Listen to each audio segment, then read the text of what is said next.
everyone, I am Lizelle Esteron and today I will going to discuss the lesson 2 about defining one's spirituality. Before I start in discussion, let me read first the learning outcomes. At the end of the lesson, the student must be able to define spiritual intelligence and spirituality, demonstrate one's own spirituality, value the importance of nurturing one's spirituality life, discuss ways of living in the spirit, and lastly, value the role of spirituality in the classroom. Now, we will move to the definition of spiritual intelligence. But before that, let me read first. According to Abdullah Zadeya, 2002, spiritual intelligence is related to the relation between man and the universe, the world of the creation, and the existence in the world. So, bago ko yan i-explain, let me introduce you about the differences about spiritual and spiritual intelligence. But when we say spiritual, it is a beliefs and values that attain of people. But the spiritual intelligence is focused on how people act the beliefs and values in the real situation or into our daily living.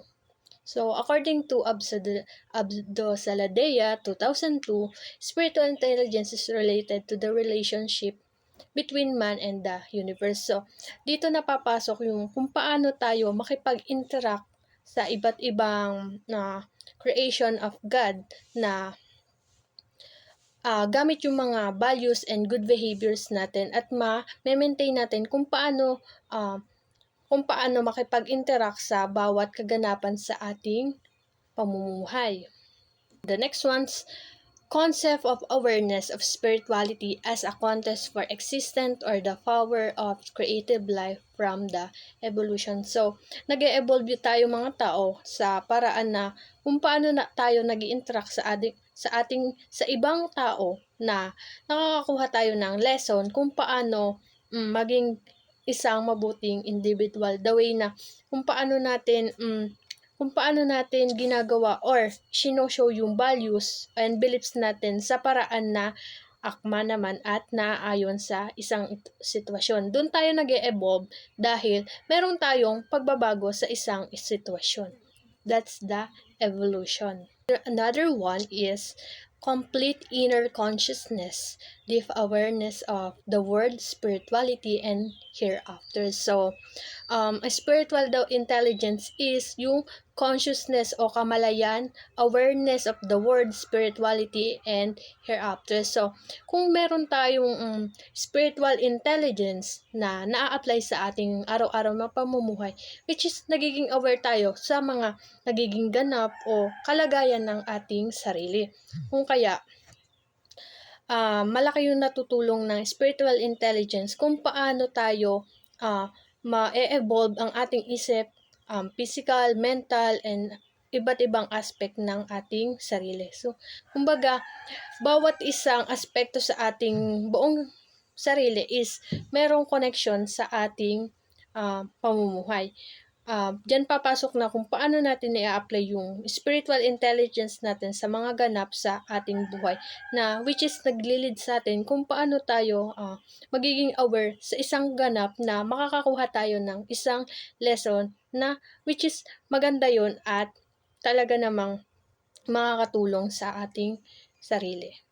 Is attitude of self-awareness as well as relationship with God, other with the creature. So, kung meron tayong spiritual intelligence, alam natin may malay tayo kung paano natin i-act yung attitude na naaayon ba yun sa isang sitwasyon and kung paano tayo magkaroon ng relationship kay God, kung paano tayo naniniwala kay God, the way na ina-apply natin yung values o sa paraan na mas mapapalapit tayo kay God.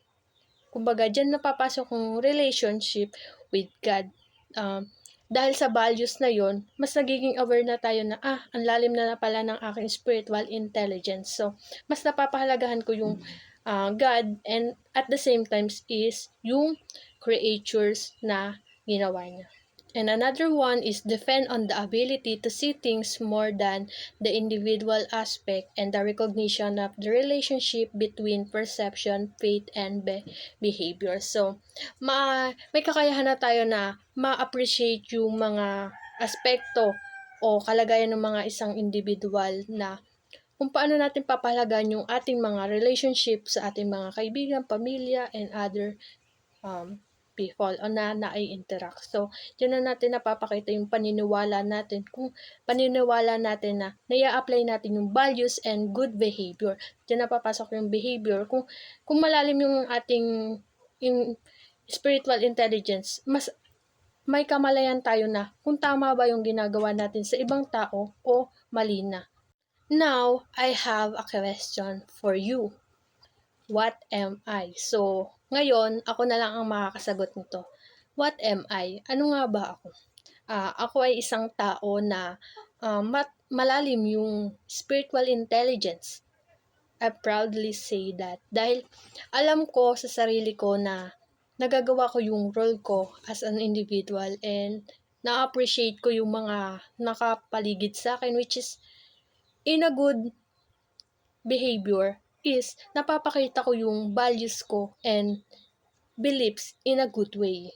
So, ayun nga, what am I? Ako ay isang tao na may kakayahan na maipakita kung ano ako at kung ano yung magandang kalooban ko para sa ibang tao at para sa Diyos at para sa akin na ding sarili. And the next one is, why am I here? Diba? Ang lalim ng ating tanong.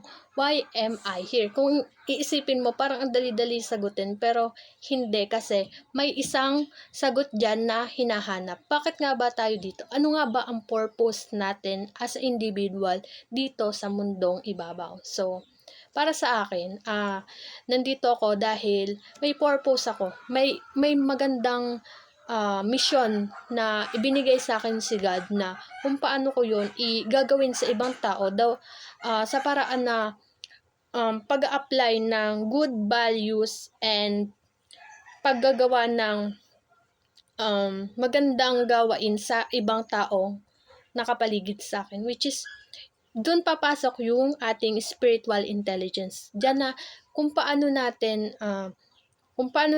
na-apply in a real life situation. Dahil na mayroon tayo na spiritual intelligence, dapat nagagawa natin ng tama yung mission ng isang tao dito sa mundo. Na palagi dapat nating inaalala na ang Diyos is kasama natin na dapat gawin lang natin is yung tama at makakabuti sa ibang tao at para na rin sa ating sarili. The other definition of spiritual intelligence is, first one, help humans find the hidden source of the love and joy, cause the stress and anxiety every day. So, ganun lang naman talaga dapat. Kung malalim yung spiritual intelligence natin, hindi tayo papatalo sa mga stress na yan, sa mga anxiety, dahil naniniwala tayo na lahat ay kaya nating lampasan at kaya natin humanap ng isang paraan kung paano natin yun ma-overcome kahit na alam natin na mahirap. So, ang spiritual intelligence daw is nakakatulong na mabawasan yung ating stress and anxiety. At mas nakikita natin yung love and joy if nagagawa natin sa tama. Alam natin kung paano i-apply yung spiritual intelligence in our real life situation na mas papalamangan natin yung positive opinion ng ating sarili kaysa sa mga negative thoughts na ating naiisip para maiwasan ang mga stress at anxiety. Is that clear? And another one is finding a meaning for life and avoiding unnecessary events. So, ito lang is connected lang din to dun sa ating kasunod na binasa kanina na yung intelligence daw is nakakapagbigay ng joy and love. So, dito naman is, if nahanap natin yung joy and love sa isang ginagawa natin, sa isang sa ating sarili, which is ma-appreciate natin kung anong purpose ng ating life. And then, yung meaning ng life is, maganda na yung ginagawa natin eh. So, may meaning na yun. Yun ang hinahanap ng spiritual intelligence ko. Kung kaya, mas makikilala natin ang ating sarili na sa paraan na ipinapakita natin kung sino tayo at ginagawa natin yung mabubuting values and beliefs na ating kinasanayan at konektado sa pagpapayabong ng ating sarili. So, kung alam natin na yung meaning ng ating life, which is may iwasan na natin yung mga unnecessary event in our life. So, mas lamang na kasi yung positive nating thoughts kaysa sa negative. Kaya mas nagiging malinaw na yung isip natin na the way na dapat hindi na natin to gawin kasi hindi to, wasting time lang naman to. So, unnecessary event yan, which is maaalis na natin yan na kailangan mag-focus tayo dito sa isang bagay na to kasi ito yung para sa ating life at ito yung isang meaningful na gagawin natin para sa ating sarili or para sa mga taong nakapaligid sa atin. Now we will move on to the spiritual intelligence. So let me read first.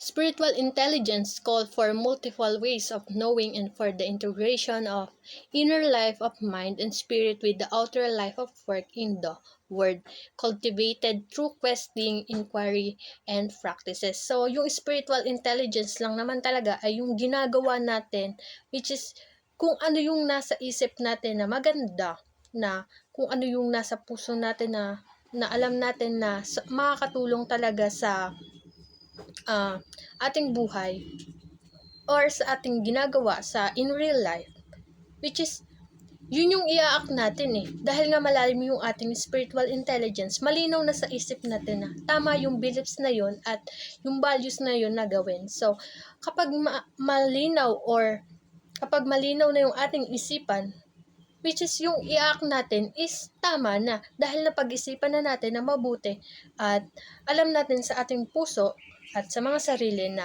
tama yung gagawin natin. So, may apply natin yun through questing, inquiry, and practices in real life situation. Kaya mas mainam na malalim yung spiritual intelligence mo para nga maiwasan yung mga unnecessary event mo at ma-reduce yung mga stress, anxiety ng isang tao.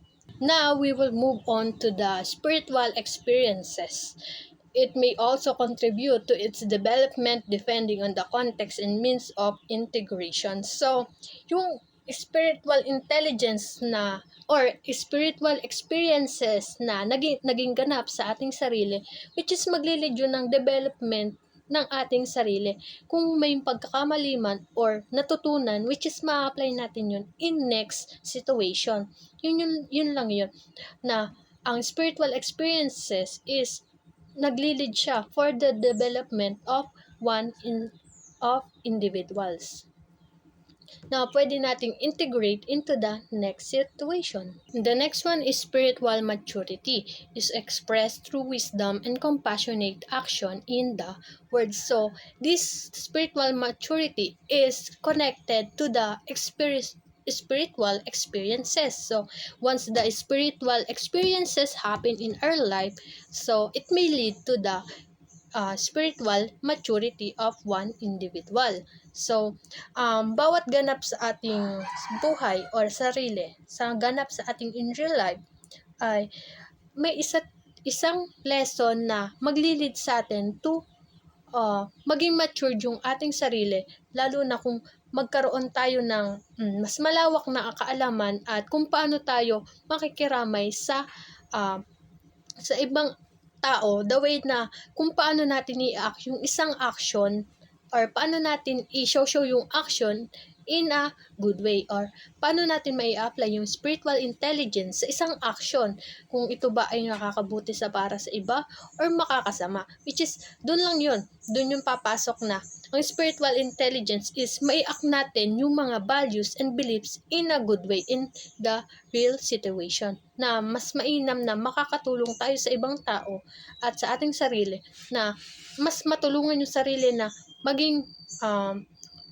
bukas yung kaalaman natin na dapat na dapat alhanin natin yung mga ganap at kalagayan ng bawat isa na tama ba itong ginagawa ko or makakapekto ba o makakasama ba ito sa ibang tao. So, mga experiences naman talaga yung isang nagtuturo sa atin kung paano tayo maging matured sa isang sitwasyon. Now, we will move to the definition of spirituality. And another definition of spiritual intelligence. According to Liebert and Reiter, it defines spirituality as the ongoing transformational experiences of intentional, conscious engagement with the presence of God. So, wala naman tong pagkakaiba according to Absoda Lasadea. So, dito lang kay Liebert and Reiter is nagde-define ng spirituality sa mga ganap or yung paano yun or sa mga nangyayari o kaganapan or sa mga transformational experiences of intentional, yung mga sabi ko nga kagustuhan natin na nangyari which is good or bad na kung paano tayo natututo in that situation. And then conscious engagement with the presence of God. So, yung kamalayan natin na kung paano tayo mag-act ng spirituality natin sa kay God. Dito na papasok yung paano tayo magpapakita ng mga paniniwala or traditional rituals na ginagawa natin with the presence of God. This engagement with divine presence can be seen to involve three dynamics. So first one is nurturing or preparing for interaction with the presence of God. So ang mga bawat bata or tao is aware or nagkakaroon sila ng opportunity na makipag-interact with God like pagkakaroon ng mga vocational ganon na which is na aware sila na meron silang interaction with God na ginagawa. And then effective human experiences of interaction with the presence of God. So, yung pagpapakita na nila ng mga ritual is kung paano na nila i-show yung kanilang mga feelings. Doon na nila mailalabas yung mga experiences, interaction with God dahil ginagawa na nila yung mga kung ano yung nasa puso nila na way kung paano nila mai-interact ang God or ang presence of God. And then lastly is intentionally responding to that presence. So for me, as a Catholic student before, for example, intentionally responding to that present is ginagawa ko yung mga role ko as an individual or part of the campus ministry like joining in the choir ministry, then kung paano inaako yung paniniwala ko kay God the way na nagseserve ako sa Kanya.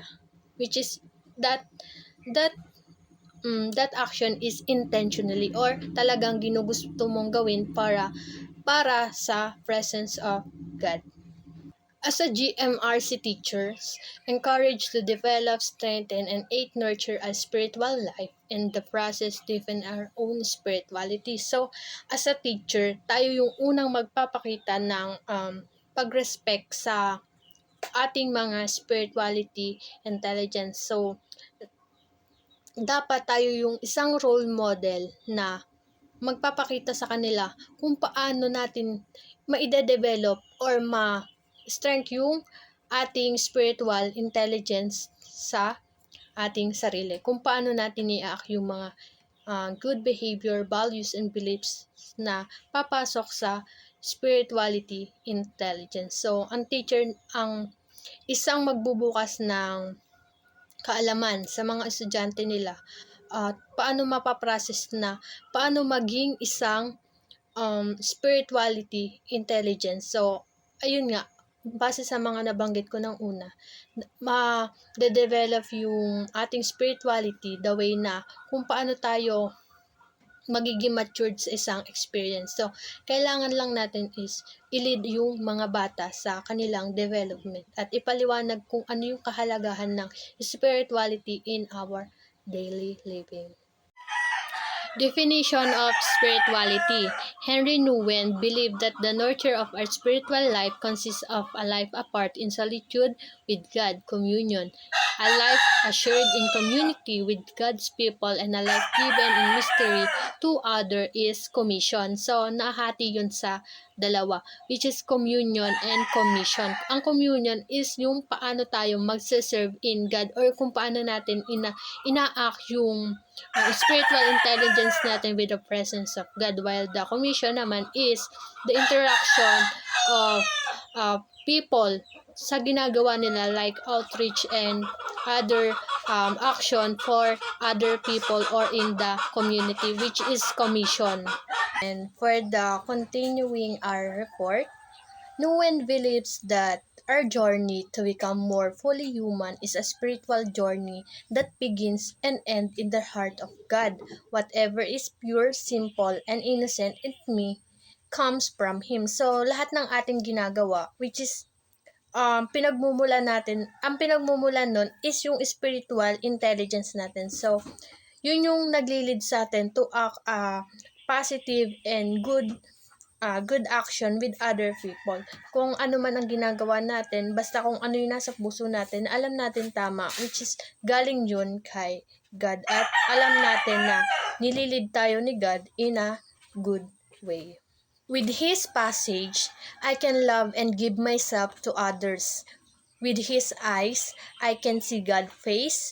With His ears, I can hear God's voice. With His heart, I can speak to God's heart. So, ang ginagawa ni Nguyen or yung kanyang paniniwala is talagang connected with God.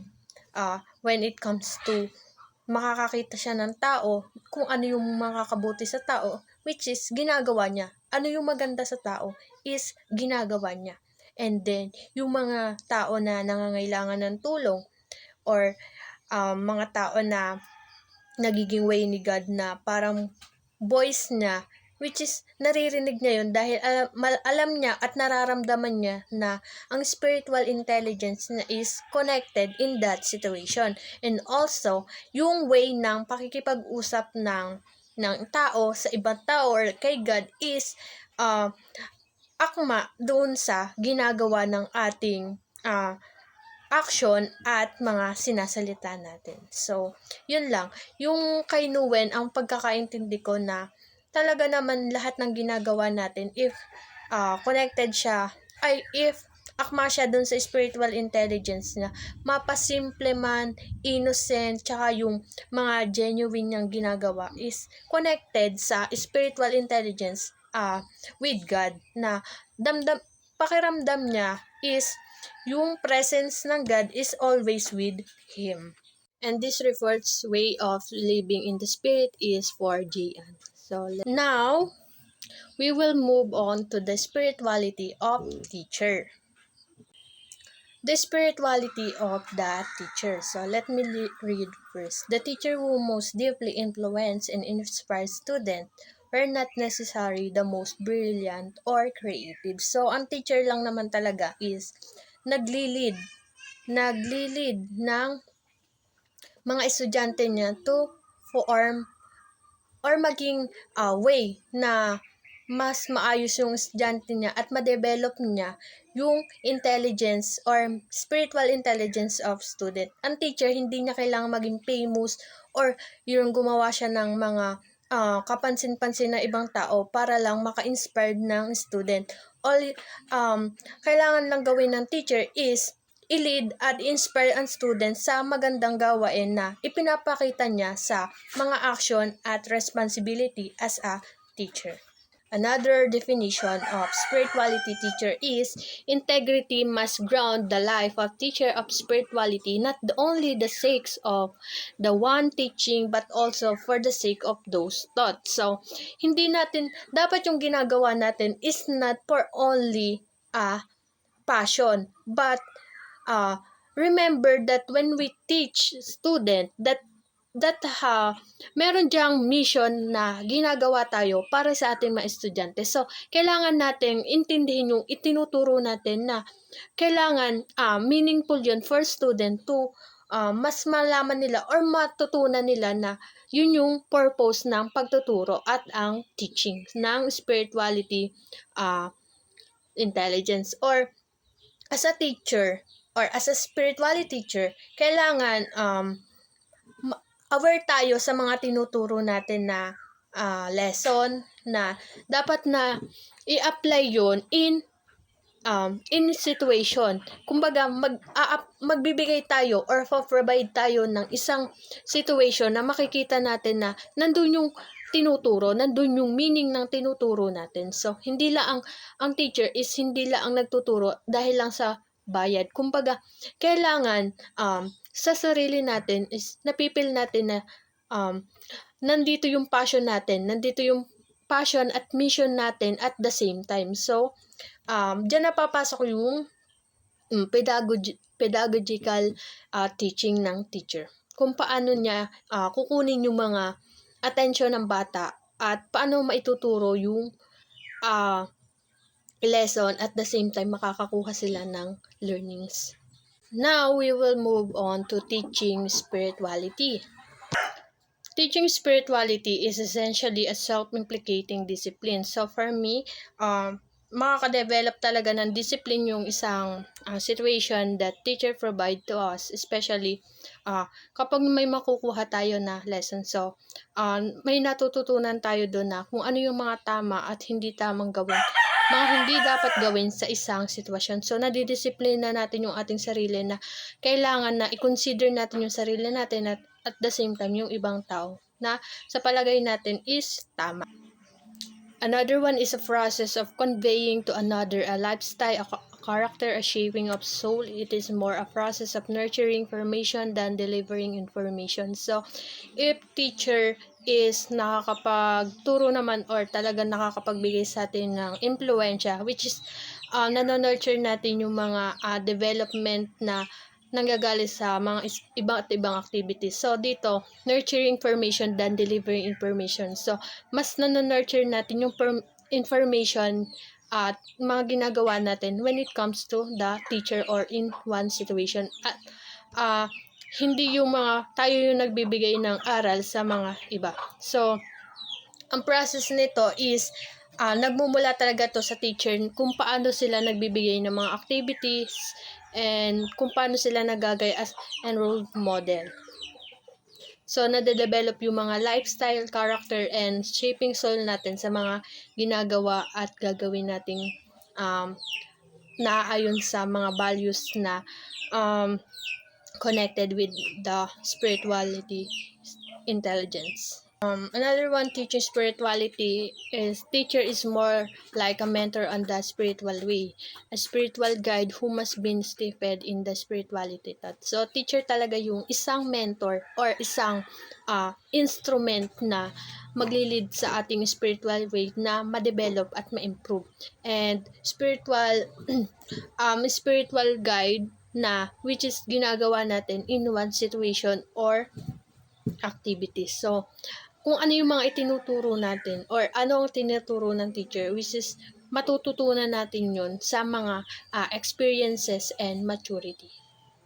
According to Michalek 2002, he pointed out that teacher may rely heavily on the power of faith. So, teacher is isa sa may mga pangyarihan na paniniwala na kaya nilang i-guide at impluensyahan yung kanilang mga estudyante.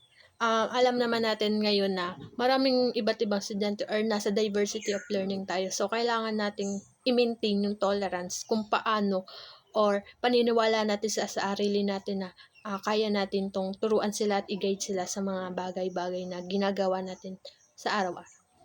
Now, we will move on to the role of spirituality in the classroom. First one is developing a set of beliefs or concepts. So, yun naman talaga yung isa sa pinaka-role ng spirituality, teaching spirituality in the classroom. May iba't ibang beliefs and concept ang mga bata. So, kailangan natin na i-maintain or ipaniwala yung iba't iba na how to respect each other beliefs and paano nila ma-develop in a whole class. So, kailangan nila ng malawak na kaalaman or aware sila na kailangan may pagkakaintindihan tayo sa iba't ibang concept and beliefs of people. Another one is, it is the system of meaning-making and its corresponding set of pedagogical beliefs that allow educators to make judgment about which classroom action are justifiable and which are arbitrary. So, if student aware on their spirituality, so malalaman nila yung spiritual intelligence nila, kung naa-act nila yung beliefs and values nila in a good way. So kailangan makapag-judge sila if yung ginagawa ng isang estudyante ba is naaayon or akma sa isang kaganapan or walang arbitrary or hindi naman hindi siya akma sa isang sitwasyon pero nami-maintain na yun yung patuloy na ginagawa nila. So, kailangan silang aware kung ano yung mga dapat nilang sundin. So, which is dyan papasok yung beliefs and concept na kailangan nilang sundin as a student and as a whole in a diversity of learning. So now, I have here a question. Do the pedagogical choices they are making feel right for them? So yung bang mga itinuturo ng teacher is nakakatulong for them to mapil nila na sila ba is tama or nasa tamang path ng decision in life.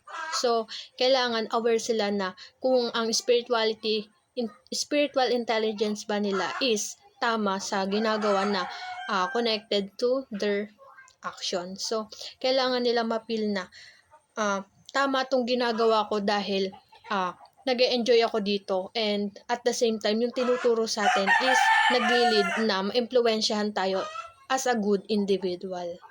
According to Michalek 2002, he agrees with scholars who argue that the journey inward toward our inner teacher, toward greater pedagogical certainty, is inherently spirituality. So, yung teacher talaga yung magli-lead in a way of kung ano yung mga ginagawa natin or ano yung mga nasa isip natin, heart, at mai-act natin in real situation. So, ang mga way dyan is ordering his classroom interaction. So, magkaroon ng interaction yung iba't ibang estudyante to develop their own or to develop their hidden, mailabas yung kanilang mga hidden spiritual intelligence at the same time yung kanilang mga talent. So, when it comes to interaction, magkakaroon sila ng mga iba't ibang opinion na maaari nila na ma-get or makuha sa iba't ibang tao. So, at this situation, interaction in the classroom is way to develop and improve of one student. The ground of our being, as described by Paul Tillich, 1948, set the parameters of our external self. So, for me, external self is about the values and beliefs that we have in our mind and soul, kung paano natin naiisip. Diyan napapasok yung critical thinking natin, kung paano papasok yung pag-iisip natin in one situation. Tillich, one goal in life is to seek a better match between our internal calling and ordering of truth and our external action. So, for example, in one situation is may kailangan tayong tulungan. So, ang nasa internal calling natin is tulungan sila sa sitwasyon na yon.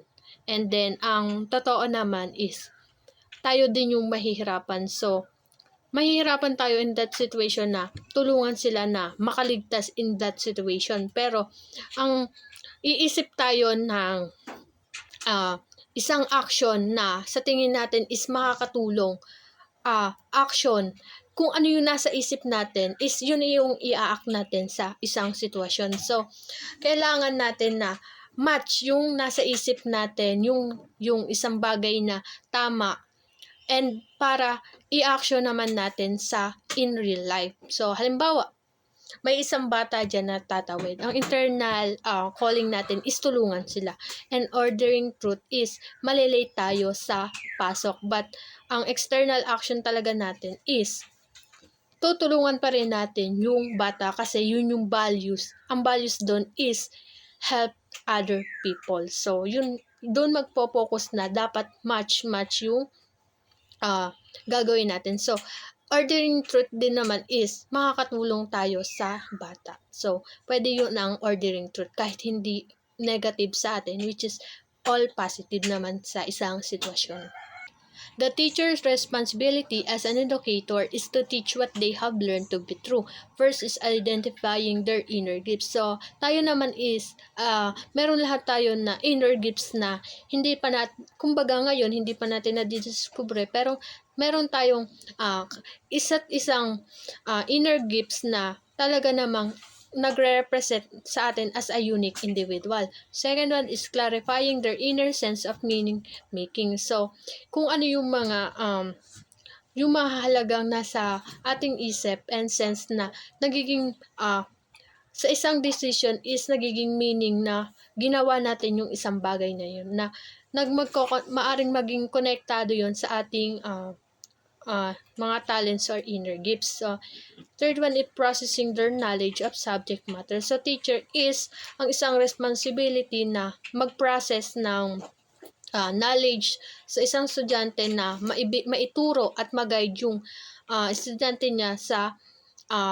isang subject matter. And lastly, making what is internal, external, and open to investigation. So, dito natin maiintindihan kung ano yung mga nasa isip natin na maaring konektado sa external na ginagawa natin sa ating sarili. The spiritual dimension of teaching suggests that the more attentive the teacher are their inner calling to teach, the more they will use their gifts to call out the inner learning space of their students. So, naniniwala ba kayo sa calling ng mga teachers? So, for me, kung ang calling mo talaga is magturo, nandiyan yung passion and mission mo na maturuan mo yung student mo ng bukas talaga sa loob mo na nai-enjoy mo at the same time yung pagtuturo mo with the student. So, for me, mas naituturo ng teacher yung subject matter nila if nag-e-enjoy sila sa ginagawa nila at passion nila na magturo sa mga bata.